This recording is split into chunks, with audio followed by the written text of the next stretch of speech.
Utility tokens and security tokens are multi-million-dollar concepts funding startups around the world. But it can be pretty difficult to understand what the difference between the two actually is. Let's put security tokens and utility tokens under the microscope and help you clearly understand what both of them are and what they're needed for. Let's start here. What are tokens?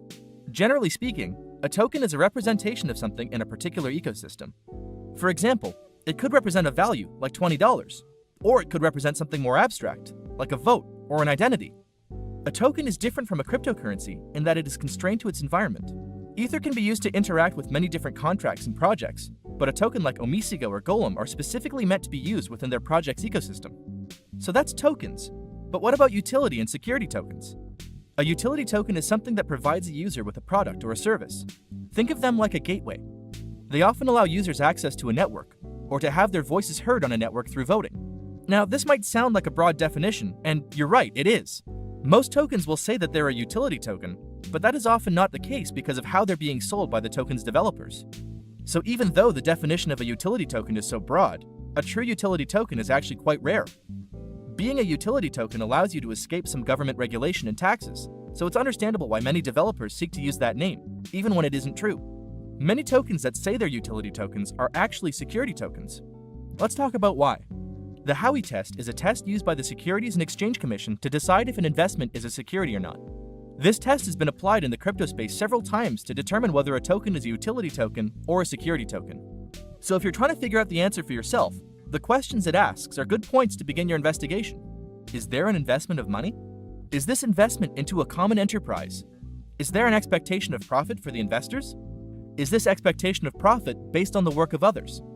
Again, this is very broad, so you can see how almost every token ever sold could fall into the category of security and why a utility token would be exceedingly rare.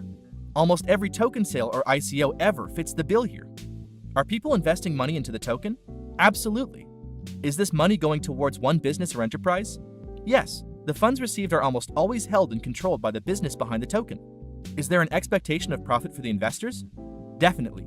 Is that profit based on the work of others? Again, yes, as the employees and developers behind the project are relied upon to provide a working ecosystem around the token that will increase its value.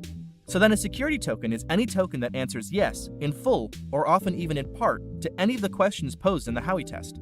Any tokens that could be called security tokens are subject to many regulations in the United States and could face very severe penalties for not abiding by them. So, a lot of tokens accidentally fell into this category and now face an uncertain future because of it.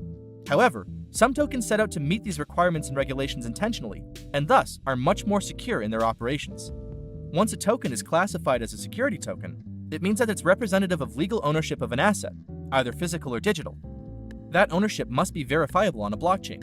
But the true value of a security token lies in its ability to democratize the ownership of assets. For example, in the real estate world, you can't really buy 1/100th of a house, simply because a house can't reasonably be split up 100 ways. But with a security token, one could generate 100 tokens that represent stake in a home. This significantly lowers the bar of capital required to invest and see returns in expensive markets, as well as allowing for group ownership of things that were previously impossible to own in a group. If I can only afford 10% of a house, suddenly I can purchase 10% of a house as an investment and avoid taking on a large loan just to enter the real estate market. In conclusion, a utility token is a token that does not meet the requirements of the Howey test and as such does not have any expectation of profit. Its value may rise and fall based on supply and demand, but its value cannot be tied in any way to the value of the company behind it.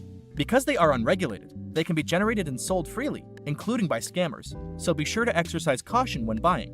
A security token is a token that meets any or all of the requirements of the Howey test and has an expectation of profit. It is regulated by the SEC, and both investors and developers need to be conscious of that. If your token accidentally falls into the category of security, you could definitely be in trouble. Security tokens that are clear about being a security token often have big benefits, such as project stability and scam prevention. Thanks for watching.